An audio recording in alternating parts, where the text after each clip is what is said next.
Hello friends, मैं मोनिका, आपकी gardener दोस्त। आज आपसे बात करूंगी ग्रीन नेट के बारे में। कई व्यूअर्स ने कहा आप ग्रीन नेट के बारे में बात करने। मैंने एक पुरानी वीडियो भी बनाई हुई है ग्रीन नेट पे, लेकिन आज मैं फिर से आपसे ग्रीन नेट के बारे में बात करूंगी कि अब ये जो मई जून का अप्रैल मई जून, इसमें क्या होता है कि बहुत तेज़ गर्मी पड़ती है और पौधों को वो जो गर्मी है वो बर्दाश्त नहीं होती। डायरेक्ट सन दोपहर का, उससे बर्न होने शुरू हो जाते हैं, सूखने शुरू हो जाते हैं, पूरा पौधा ही ड्राई होना शुरू हो जाता है, पत्तियों पे बर्निंग होने लग जाती है कईयों के। और सबसे बड़ी बात पता है क्या होती है, टेम्परेचर ज़्यादा तो होता ही होता है। ये देखिए, इसमें बर्निंग शुरू हो गई थी, ये देखिए ये पत्ते हैं ना, ये बर्न होने शुरू हो जाते हैं। अभी ये ग्रीन नेट के नीचे भी ये जगह इसके लिए थोड़ी सी सही नहीं है, यहाँ भी इसको टेम्परेचर ज़्यादा होता है। तो ग्रीन नेट क्यों ज़रूरी होती है? क्योंकि देखिए टेम्परेचर तो ज़्यादा होता है, वो तो है ही। उसके अलावा जो मेन चीज़ गर्मियों में पौधों को नुकसान देती है वो गर्म हवा और ड्राई एयर। गर्मियों में क्या हो जाता है, ड्राइनेस हो जाती है। वो जो ड्राइनेस होती है ना, वो ड्राइनेस पौधों को बहुत नुकसान करती है। जब हम ग्रीन नेट लगाते हैं तो क्या होता है कि वो जो इसके अंदर से जो इसमें पोर्स होते हैं, उस पोर्स से हवा तो आती रहती है अंदर, लेकिन जो हम पौधों को पानी देते हैं या पौधे जो इवेपोरेट करते हैं पानी ट्रांसपिरेशन के थ्रू, वो इस ग्रीन नेट के अंदर ट्रैप हो जाता है, वो उससे बाहर नहीं निकलता, एटमॉस्फेयर में नहीं जाता। तो पौधों को वो जो पानी मॉइस्चर के रुकने से जो ठंडक मिलती है ना, वो ठंडक जो है वो ग्रीन नेट इनको प्रोवाइड करती है। जैसा कि इनको जंगलों में मौसम मिलता है, कुछ कुछ उससे मिलता जुलता वो प्रोवाइड करती है। गर्मियों में इतना मॉइस्चर तो नहीं ट्रैप होता, लेकिन फिर भी आपका पौधा जो है वो बर्निंग नहीं होती है उसमें। देखिए इसमें कैसे पत्ते बर्न हो गए थे और ये दोबारा आ रहे हैं, बिल्कुल जल गए थे, ये देखिए बिल्कुल ऐसे ऐसे बर्न हो गए थे। मैंने इसको थोड़ा पानी में एक दो दिन गड़बड़ हो गई मेरे, तो देखिए ये ऐसे हो गए थे और अब इसमें दोबारा से पत्ते आ रहे हैं। तो चलिए, अब ग्रीन नेट की जो ज़रूरत है उसके बारे में मैंने बात कर लिया। अब देखिए ये इस तरह से मैंने ग्रीन नेट लगाई है। ग्रीन नेट बहुत ज़रूरी है। आप 70 to 80% तक वाली ग्रीन नेट लगानी चाहिए अगर बहुत गर्मी है आपके यहाँ। अगर गर्मी ठीक ठीक है, बहुत ज़्यादा नहीं है, तो फिर आप 50% वाली भी लगा सकते हैं। अब देखिए मैंने ये जो ग्रीन नेट लगाई है, ये बहुत लंबा बड़े पैने की ग्रीन नेट ली है, 80% वाली है ये, 75 to 80। और उसको पूरा देखिए ये यहाँ से चल रहा है, मैं आपको दिखाती हूँ, और यहाँ जाता हुआ इतनी लंबी है ये कि बिल्कुल देखिए ये नीचे, ये देखिए ग्राउंड फ्लोर तक जा रही है, शायद दिख रहा हो आपको, ग्राउंड फ्लोर तक ये जा रही है। और ये पूरी जो है वो पूरी एक है, पूरी ऊपर से नीचे तक। तो इस तरह से ग्रीन नेट जो है लंबी लेके लगाएंगे ना, तो वो ज़्यादा अच्छी रहेगी। और ग्रीन नेट लगने के बाद थोड़ा सा एरिएशन, हवा का आने का रास्ता होना चाहिए।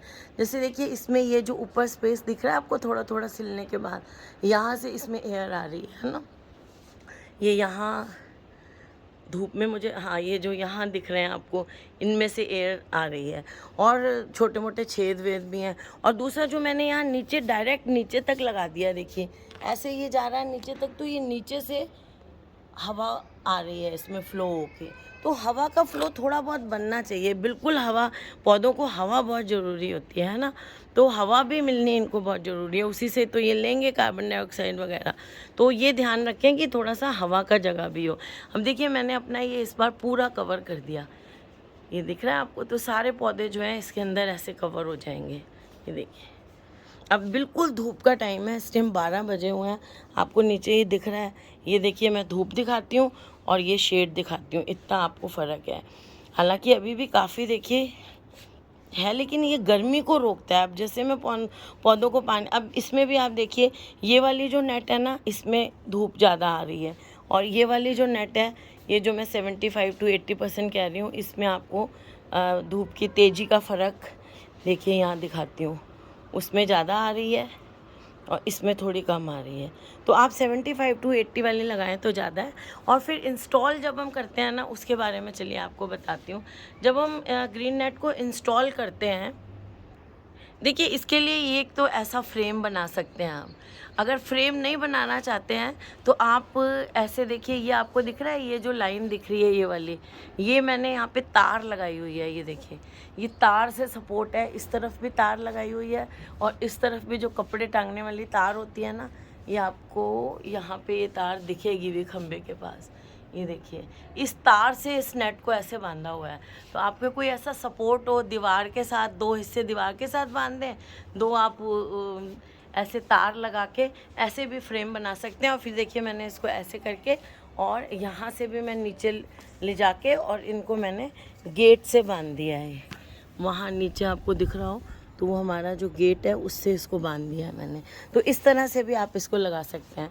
और अगर आपने जो है वो फ्रेम बनाया हुआ है तो फ्रेम पे इस नेट को कैसे बांधना है वो दिखाती हूँ मैं आपको। देखिए जैसे ये आपके पास कोई पोल है उससे या कोई तार है उससे अगर आपको ग्रीन नेट बांधनी है तो अगर आप ऐसे लेके और ऐसे सिलेंगे तो ये धीरे धीरे ऐसे खिंच के टूट जाएगी, तो मतलब फट जाएगी। ऐसे ऐसे किसी चीज़ से मैंने ऐसे धागे से यूँ सिल दिया, ऐसे पोल के साथ यूँ सिल दिया है ना, तो ये फट जाएगी। तो इसका तरीका क्या होता है, इसको ऐसे लेके मैं आपको उल्टा करके दिखाती हूँ। ऐसे पोल के सराउंड लेके और ऐसे लपेट देना है पोल से और फिर यहाँ से आपको इसको ऊपर से ऐसे ऐसे करके सिलना है। ऐसे लपेटने के बाद सिलना है। खाली आप ऐसे लेके और इसके साथ सिल देंगे तो ऐसे खिंच खिंच के हवा से ये फट जाएगी। इसको पहले इससे सराउंड करना है और उसके बाद यहाँ से इस चीज़, जैसे मेरा हाथ दिख रहा है, ऐसे सिल देना है ऐसे करके। तो इस तरह से इसको सिलना है। और दूसरी चीज़ आपको बताती हूँ, अगर आपको कोई तार है या पतला पोल है जिसके आप सराउंड नहीं कर सकते तो उससे आपको क्या करना है, ये ऐसे कोना लेके ऐसे नहीं सिलना है, इसको ऐसे थोड़ा सा ऐसे करके पकड़ना है और ऐसे करके फिर सिलना है। अगर आप सराउंड नहीं करना चाहते तो ऐसे थोड़ा सा फोल्ड करके ऐसे करके फिर इसके यहाँ से सुई लेके और इसके चारों तरफ ऐसे सिलना है। कभी भी एक कोना पकड़ के आप अपने नेट का कभी भी मत सिलें। एक कोना ये पकड़ लिया और ऐसे सिल दिया तो जैसे जैसे हवा चलेगी गर्मी में ये आपके फट जाएगा। तो या तो उसके कोने को ऐसे फोल्ड कर लें और या फिर ऐसे सराउंड कर लें। तो जहाँ आपको जैसा सिचुएशन दिखती है उस हिसाब से करें। तो ये इसमें लगाने की एक ट्रिक होती है। अच्छा, एक और चीज़, कई बार क्या होता है, हमें ये जो नेट का कोना है ना, ये कहीं ऐसे बांधना होता है। जैसे मुझे ये कोना इससे बांधना है तो मैं ऐसे नहीं बांधूंगी। अगर इस कोने को मैंने ऐसे बांध दिया तो फिर ये हवा से ऐसे फट जाएगा। तो उसके लिए क्या तरीका होता है, कोई भी आप लकड़ी का गुटका ले लें, लकड़ी का गुटका और भी अच्छा रहता है, या कोई ऐसे पत्थर ले लें और उसको ऐसे, ये कोना जो है उसको ऐसे लेके ऐसे पकड़ लें, ऐसे ले लें, उसमें ऐसे सिल लें आप, है ना। जैसे भी अब वो तो आपका देखना है। इसको ऐसे ले लें, ऐसे ले लें और ऐसे फोल्ड करके ऐसे पकड़ लें, ठीक है। और उसके ऊपर मैं बताती हूँ, रस्सी लें या तार लें, जो भी लें। ये देखिए ऐसे इसको ऐसे कर दिया, ये देखिए ऐसे, और इसको फिर ऐसे बांधना है आपको किसी चीज़ से ना। ये तो मैं आपको दिखा रही हूँ करके।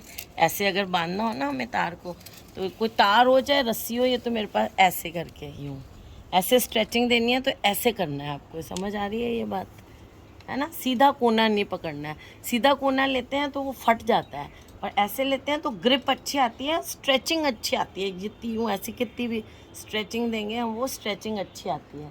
तो ये मैं आपको सिर्फ करके दिखा रही हूँ। तो मेरी नेट तो इस तरह से ही लगी हुई है। पर हाँ, एक चीज़ और बता दूँ आपको, मेरी नेट की बात की जब मैंने, तो बहुत इम्पॉर्टेंट पॉइंट है ये।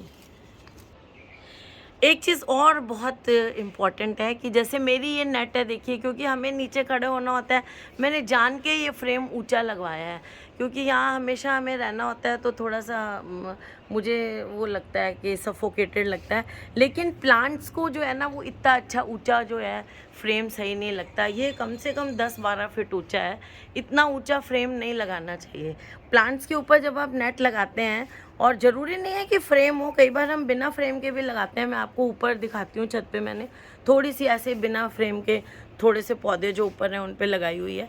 तो इसकी हाइट ना आप ज़्यादा से ज़्यादा 7 फीट के करीब रखें, उससे वो ज़्यादा मॉइस्चर मॉइस्चर को ट्रैप करेगा और आपके पौधे ज़्यादा ठंडे रहेंगे। अब ये जो मैंने ज़्यादा ऊंचा लगाया है ना, ये क्योंकि मुझे सारा साल ये फ्रेम लगा रहता है, सफोकेटेड लगता है, इसलिए मैंने थोड़ा ऊंचा, और मुझे जब लगवाया तो इतनी नॉलेज नहीं थी कि इसमें क्या नुकसान होने वाला है। तो अब मुझे ये पता चला है, एक्सपीरियंस है कि इसको 7 फीट से ऊंचा कभी नहीं लगाएं। उससे क्या होता है, ज़्यादा से ज़्यादा मॉइस्चर जो है वो उसके अंदर ट्रैप होता है, बंद के रहता है, और आपके पौधे ज़्यादा खुश रहते हैं। तो ये कुछ बातें हैं जो मैंने आपको और ग्रीन नेट के बारे में बताई। और एक चीज़ बताती हूँ कि ग्रीन नेट जब लगाएं, देखिए स्ट्रेचिंग अच्छी दें, और जैसे मैंने आपको सिलने का तरीका बताया है ना, अगर उस तरीके से आप सिलते हैं।